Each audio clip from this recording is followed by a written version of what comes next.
हरे कृष्ण। आप सबका हार्दिक स्वागत। इस्कॉन के सारे केंद्रों में रविवार को ये स्पेशल उत्सव मनाया जाता है।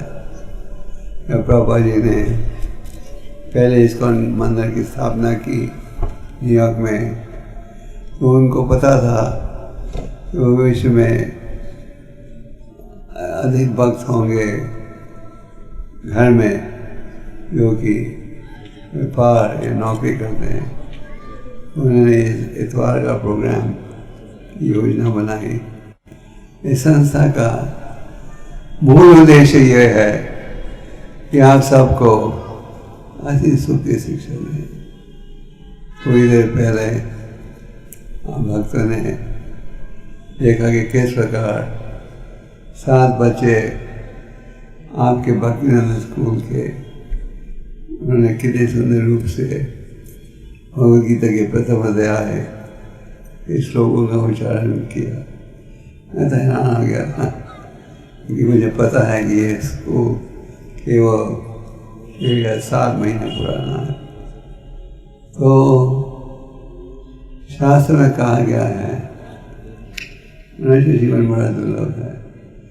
राज महाराज कहते हैं कौन अक्षर प्राज्ञ धर्म भगवतम दुर्लभ मानसम जन्म राज महाराज ने दिव्य ज्ञान प्राप्त किया था जब वो माता के गर्भ में थे। वो शुरू से ही ज्ञानी थे। उनके पिता हिरण्यकशिपु समझ नहीं पाए कौन उनके बेटे को आध्यात्मिक ज्ञान दे रहा है। लाल के वो अध्यापक थे संदर्मण का, जो कि शुक्राचार्य के बेटे थे। तो हिरण्यकशिपु ने एक दिन क्रोधित होकर इन टीचरों को डांटा। तुम माता कार्य नहीं कर रहे, लगता है कि वैष्णव वेश बदल कर आते हैं मेरे बेटे को वैष्णव सिद्धांत आने के लिए। संदर्भ मणकर ने कहा उत्तर में, हम ब्राह्मण हैं, हमें झूठा दोष मत दो, हमें खुद समझ नहीं आता। ये ज्ञान उन्होंने कहाँ से प्राप्त किया? वो ये प्राप्त किया था नारद मुनि द्वारा, जो प्रहलाद माता के घर में थे। तो इस श्लोक में प्रहलाद माता ने कह रहे हैं आध्यात्मिक ज्ञान हमें 5 साल की आयु से प्राप्त करना आराम कर देना चाहिए। छोटी आयु से, दूसरे शब्दों में। और अगर हम छोटी आयु से आध्यात्मिक ज्ञान को अनुभव करेंगे तो हम बड़े होंगे चरित्र के साथ और असली ज्ञान के साथ। तो छोटी आयु से आध्यात्मिक ज्ञान देना चाहिए। दुर्लभ मानसम जन्मा, क्योंकि मनुष्य जीवन जो है बहुत ही दुर्लभ है। दूसरे शब्दों में बहुत कठिनाई से प्राप्त होता है।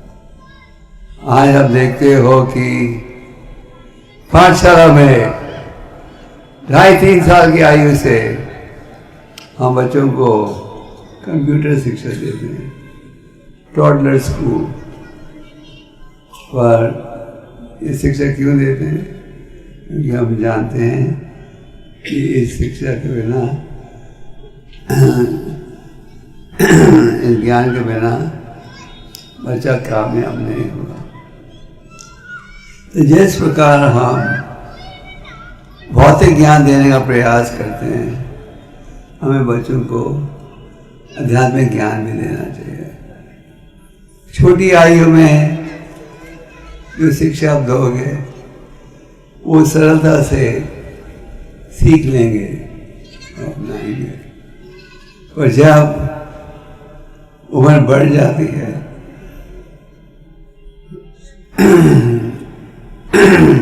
तो फिर इतना आसान नहीं होता।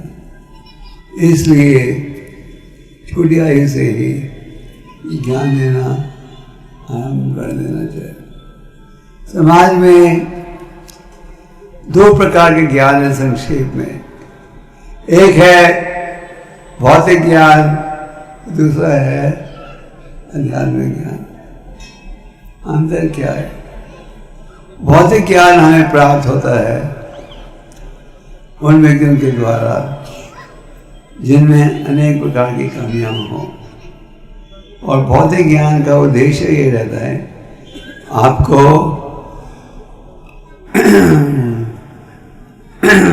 आपको इंद्रिय तृप्ति की सुविधा दी जाए, और भौतिक ज्ञान का उद्देश्य है इंद्रिय तृप्ति की शिक्षा दी जाए। क्यों? क्योंकि भौतिक व्यक्ति ये समझते हैं कि जीवन का लक्ष्य है खाओ पियो जियो, सुबह से रात तक व्यस्त रहो भौतिक कार्यों में। इस विषय में संत प्रहलाद ने कहा है, न तो विदम स्वतः गति में वैष्णव, लोग ये नहीं जानते कि असली सुख कैसे प्राप्त हो सकता है। बहुत आध्यात्मिक ज्ञान इसकी तुलना में उसका कुछ और उद्देश्य है। आध्यात्मिक ज्ञान का सारा दिन बोल रहे थे, सुबह क्लास भी। आध्यात्मिक ज्ञान का उद्देश्य ये है कि हम वो ज्ञान प्राप्त करें जिसके द्वारा आप असली सुख प्राप्त कर सकोगे, जिसके द्वारा आप जीवन के उद्देश्य को समझ पाओगे। तो आध्यात्मिक ज्ञान कहाँ प्राप्त होता है? आध्यात्मिक ज्ञान हमें प्राप्त होता है शास्त्रों में। आध्यात्मिक ज्ञान में प्राप्त होता है शास्त्र में, जिनमें किसी प्रकार की पूर्णता नहीं, किसी प्रकार की कमी नहीं, और जिनकी प्राप्त होता है परम भगवान के द्वारा। जैसे आज भी आप भगवद गीता पढ़ते हो, ये भगवद गीता 5000 साल पूर्व भगवान ने उपदेश किया था अर्जुन को। उससे भी पहले सूर्य के देवता विपासना। आप रोज गीता पढ़ो और आपको ऐसे नहीं लगेगा कि मैं पढ़ चुका हूँ। आप रोज पढ़ोगे, नया ताजापन महसूस होगा। आध्यात्मिक ज्ञान के द्वारा आप क्लेशों से मुक्त हो सकते हो। हाँ, गीता में भगवान कहते हैं भौतिक जीवन का एक लक्ष्य ये है, खा लिया कष्ट ही कष्ट शाश्वत, हर चीज अस्थायी है। आज आप नई मोटर खरीदते हो, कल ये पुरानी बन जाती है। आज आपका शरीर युवक का है, खूबसूरत, यही शरीर कल क्या हो जाएगा? बदसूरत हो जाएगा। तो भगवान कहते हैं ये जो भौतिक जगत है ये एक बड़ा जेल खाना है, जिसमें हम सब कैदी हैं, और कैदी होते हुए हम सबको अनेक प्रकार के कष्ट भोगने पड़ते हैं। तो भौतिक जगत का नाम है कुंतलोका, इसका अर्थ है कष्ट का स्थान, और वैकुंठ धाम ये भगवान का धाम, जहाँ की भगवान ने मंत्र दे रहे हैं, आओ मेरे धाम में।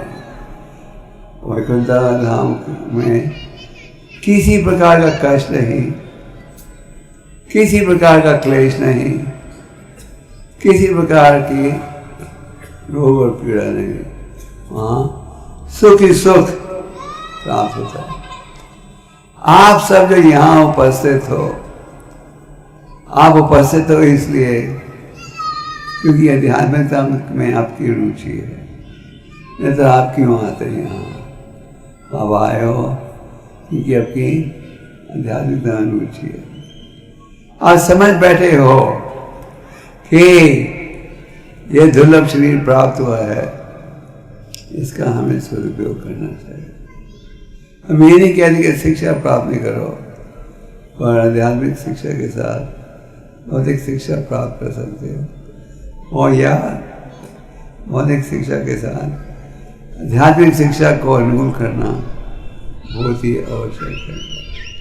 आध्यात्मिक ज्ञान के बिना समाज बिगड़ जाता है। आज के वातावरण में आप देखते हो, पाठशाला में छोटी आयु से ही विद्यार्थी गलत कामों में जुड़ जाते हैं। हमारे देश के कई पाठशालाओं के निकट बड़ी सरलता से आप भंग वगैरह प्राप्त कर सकते हैं, और जो आदत बचपन में पड़ती है उसी आदत के साथ हम बड़े होते हैं, आदत दिन पे दिन बिगड़ते जाती है। कई बार माँ बाप आते हैं हमारे पास और कहते हैं, स्वामी जी हमारे बच्चे को बचाओ, बिगड़ गया है, शराब पीता है, ये करता है, वो करता है। प्रयास करते हैं हम, पर बचपन में आदत हो अच्छी तो हम इन बुरे कामों से बच जाएंगे। तो आज अगर इस विश्व में किसी चीज की कमी है तो इस दिव्य ज्ञान की कमी है। और इस्कॉन संस्था केवल एक धार्मिक संस्था ही नहीं, ज्ञान की संस्था है, एक महाविद्यालय जैसे है, जहाँ की हम वो शिक्षा दे रहे हैं जो कि सबसे महत्वपूर्ण शिक्षा है। और 6 हफ्ते पहले इंदिरा गांधी स्टेडियम में हमारे दिल्ली के यूथ फॉर्म ने एक कार्यक्रम रखा था, जिसके मुख्य अतिथि थे आपके ह्यूमन रिसोर्सेज के मिनिस्टर, जो एजुकेशन मिनिस्ट्री की देखभाल करते हैं। 8,000 युवक उपस्थित थे, और मंत्री जी ने कहा, इस्कॉन जो कार्य कर रहा है यूथ के प्रति, ये कार्य तो सरकार को करना चाहिए, इस्कॉन कर रहा है। तो इस्कॉन द्वारा उनके प्रतिनिधि पाठशाला में जाते हैं, स्कूलों में जाते हैं, इस ज्ञान को लेकर। अगर आप देख रहे हो कि युवक की संस्था संख्या बढ़ती जा रही है, उसका कारण है। कई बार लोग कहते हैं इस पर हमारे तो IIT और सब पढ़े लिखे विद्यार्थियों को प्रचार करते हैं। हम करते हैं क्यों? क्योंकि हमें पता है हर समाज में वैसे व्यक्ति प्राप्त होंगे जो आध्यात्मिक ज्ञान के भूखे हैं, आध्यात्मिक ज्ञान को सुनना चाहते हैं। तो बच्चों को छोटी आयु से ही शिक्षा देनी चाहिए। भागवतम के 5वें स्कंद में भगवान ऋषभदेव जी की शिक्षा प्राप्त होती है। ऋषभ शब्द का अर्थ है सबसे प्रसिद्ध, सबसे अच्छा, और भगवान ऋषभदेव अवतार थे भगवान के। तो उन्होंने अपने पुत्रों को उपदेश दिया। उनके पुत्र 100 पुत्र एक ब्राह्मणों की सभा में थे, और उन्होंने बड़े गहराई से उपदेश दिया, और ये भी कहा व्यक्ति को माता नहीं बनना चाहिए, पिता नहीं बनना चाहिए, जब तक अपनी औलाद को भगवान के धाम भेज सके। तो माता पिता के रूप में हमारी ये जिम्मेदारी बनती है कि इन बच्चों को हम दिव्य ज्ञान प्रदान करें। हम ये नहीं कहते भौतिक ज्ञान मत दो भौतिक ज्ञान, और साथ में आध्यात्मिक ज्ञान भी दीजिएगा। और अगर आप आध्यात्मिक ज्ञान भी दोगे फिर वो बड़े होंगे अच्छे चरित्र के साथ, अच्छी बुद्धि के द्वारा। तो ये है असली ज्ञान, राजा विद्या राजक ज्ञान। तो हम बच्चों को अगर हम अच्छी शिक्षा दें वो बड़ी सरलता से समझ पाते हैं। जैसे आपने देखा ये 7 बच्चों को पूरा पहला अध्याय उन्होंने सुना दिया, मैं तो आश्चर्य हो गया था। और सुनाया अवश्य कि उन्होंने इसका अध्ययन किया है, तो जब भी आसान काम नहीं है, उन्होंने अच्छी उन्नति की है। तो हम सबको, बच्चों को, माँ बाप का कर्तव्य बनता है कि बच्चों को आध्यात्मिक ज्ञान भी दें। अगर आध्यात्मिक ज्ञान नहीं दोगे तो बच्चे बड़े होंगे बुरे विचारों के साथ। आज इस ज्ञान की बहुत कमी है। तो भक्तिवेदांत स्वामी प्रभुपाद जो कि हमारे संस्थापक आचार्य हैं, उन्होंने कई गुरुकुल खोले इसी उद्देश्य के साथ कि छोटी आयु से ही इन बच्चों को विज्ञान दिया जाए। मैं रशिया में काफ़ी समय काटता हूँ, वहाँ मुसलमान आबादी भी है। तो वहाँ के मुसलमान इतने कट्टर नहीं है इतने दूसरे स्थान में। पर जब भी बच्चों को 4 साल की आयु से कुरान सिखाना शुरू कर देते हैं, और क्रिश्चनों में, ईसाइयों में बाइबल की शिक्षा दी जाती है। हर साल गीता जयंती के उपलक्ष्य हमारे भक्त गीता कॉन्टेस्ट की योजना करते हैं, जिसमें बच्चों को कहा जाता है गीता पढ़ो और फिर परीक्षा में बैठना पड़ेगा, जो जीतेगा उसे इनाम दिया जाता है। और इस गीता कॉन्टेस्ट में सब भक्त खानदान के बच्चे भी जुड़ते हैं। कोई 4 साल पहले एक मुसलमान बच्चे को फर्स्ट प्राइज मिला, उसने सबसे अच्छे उत्तर दिए। और उस प्रोग्राम में जिनमें उसे और उनके मित्र को इनाम दिया जा रहा था, उनसे कहा आप 2 शब्द सुनाइए।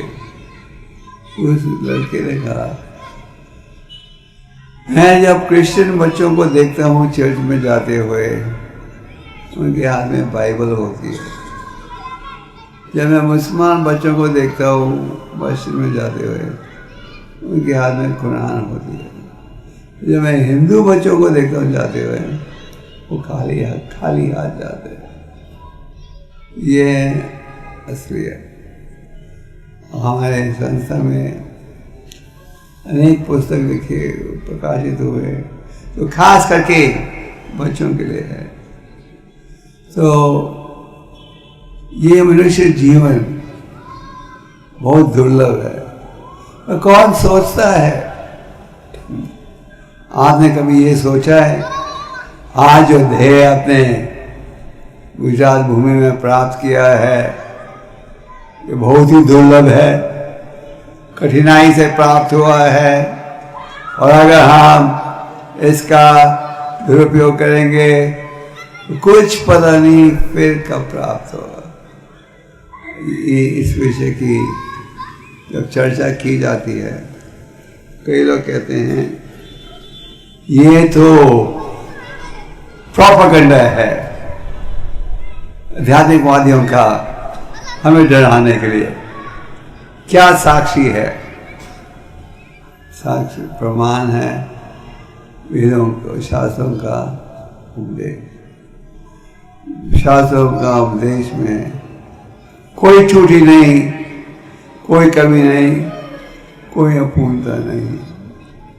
तो वेदांत सूत्र में कहा गया है अथातो ब्रह्म जिज्ञासा। अब ये मनुष्य देह प्राप्त हुआ है, इसका उपयोग करो। तो वैदिक शास्त्रों का सार आपको भगवद गीता में प्राप्त होती है। और भगवद गीता इतना महत्वपूर्ण है, और अगर हम नियमित रूप से रोज पढ़ें तो ज्ञानता दूर हो जाएगी, और ज्ञान के सहयोग से आप असली सुख प्राप्त कर सकोगे। भगवद गीता में भगवान कहते हैं समय भगवान का प्रतिनिधि है और हर चीज को नष्ट कर देता है। तो आप सब तो यहाँ उपस्थित हो, अवश्य की उपस्थित हो, क्योंकि आपकी आध्यात्मिकता में रुचि है। अब हमें इस ज्ञान का पूरा लाभ उठाना चाहिए। तो भगवद गीता में आप गीता का सार प्राप्त करते हो।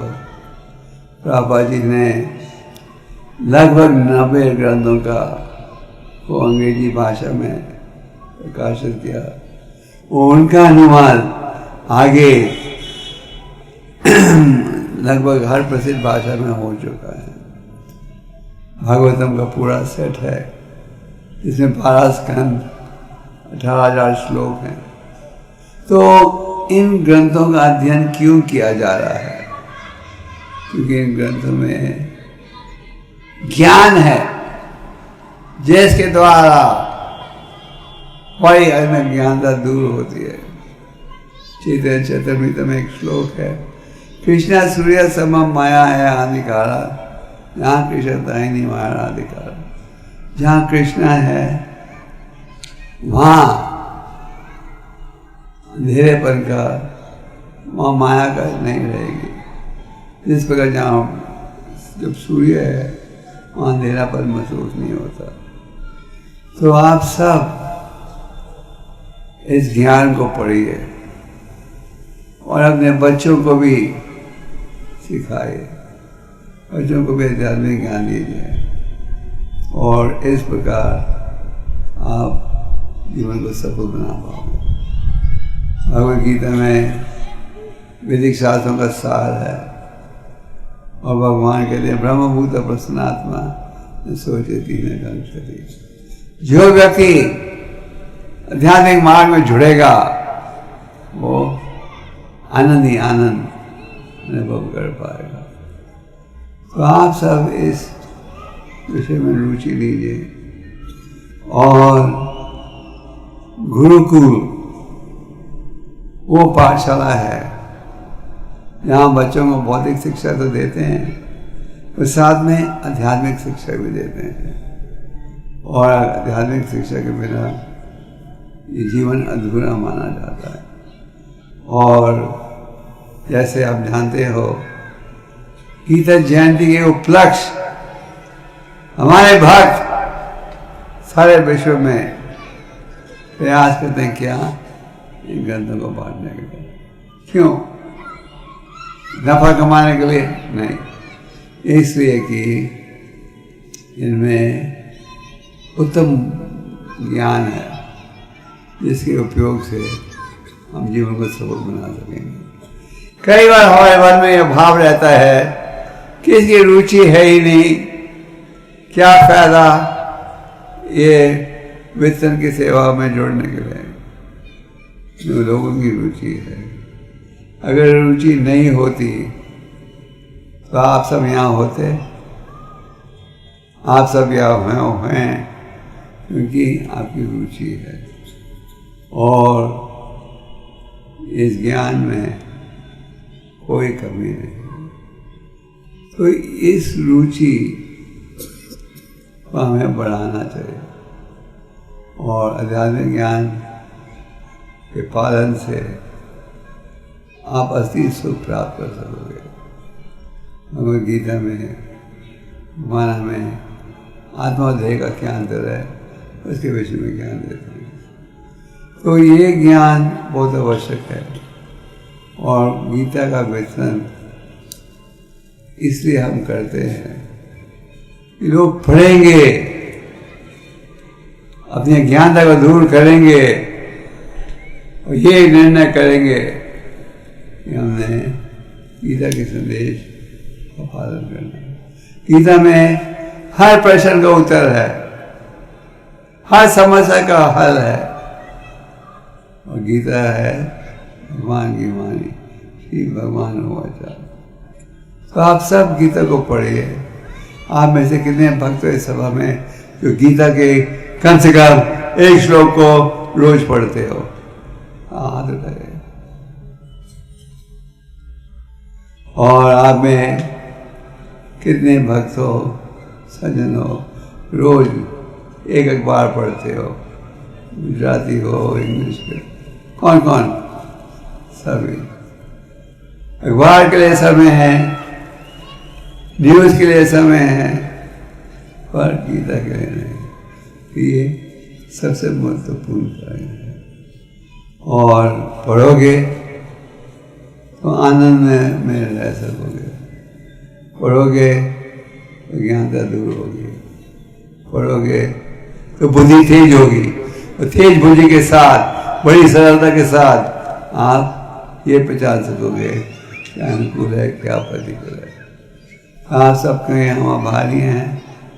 आप सब इस गौर संस्था का सहयोग देते आ रहे हो और आप सबसे निवेदन है कि आप भी इस शिक्षा को अपनाइए और प्रचार के कार्य में सहयोग दीजिए। भगवान कहते हैं सब भक्तों में सबसे प्रिय कौन है जो मेरा प्रचार करता है।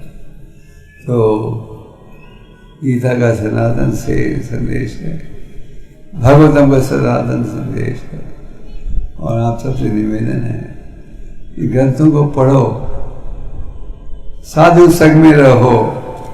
साधु संग में रहोगे तो आपको हमेशा याद दिलाया जाएगा क्या है जीवन का लक्ष्य। और साधु संग में रहो, हरि नाम का उच्चारण करो, शास्त्रों को पढ़ो। हम भौतिक डिग्री प्राप्त करने के लिए इतना परिश्रम करते हैं कई बार, और भगवान के ज्ञान को प्राप्त करने के लिए हम कुछ परिश्रम करने को तैयार नहीं। ये हमारा दुर्भाग्य है। तो आप सब इसका लाभ उठाइए, कृपा करके गीता पढ़िए, गीता के वचन में सहयोग दीजिएगा। आप में कितने भक्त हो इस सभा में जो गीता मैराथन में पिछले साल जुड़े थे और ये साल जुड़ोगे? तो आप सबके वहाँ भारी हैं, जुड़िए उत्साह के साथ। प्रभुपाद ने कहा कि इन ग्रंथों में इतनी शक्ति है कि अगर कोई इन पुस्तकों को छू दे उसे भी उसे लाभ मिलता है। अगर वो पढ़े, एक श्लोक को अपनाए तो इसके द्वारा भगवत प्रेम प्राप्त कर सकता है। तो इन ग्रंथों में बहुत शक्ति है, पढ़िए। श्री भगवान वाचा, परम भगवान बोल रहे हैं। जिस प्रकार भगवान के नाम हो उनमें कोई अंतर नहीं, इसी प्रकार गीता में परम भगवान में कोई अंतर नहीं। ये भगवान की वाणी सबसे प्राचीन ग्रंथ पृथ्वी पर और ज्ञान का ग्रंथ। और गीता के वेतन में भी सहयोग दीजिएगा। आप में से कई भक्तों ने जिम्मेदारी उठाई है गीता बांटने के लिए। क्यों? एक ही भाव से गीता को लोग पढ़ेंगे, जीवन को सुधारेंगे और भगवान के नाम जाने के योग्य बनेंगे। आप सब भक्तों का बहुत बहुत शुक्रिया। उत्साह के साथ ग्रंथों के वेतन की सेवा कीजिए। इस प्रकार अपने जीवन में सफल बनाइए। हरे कृष्ण।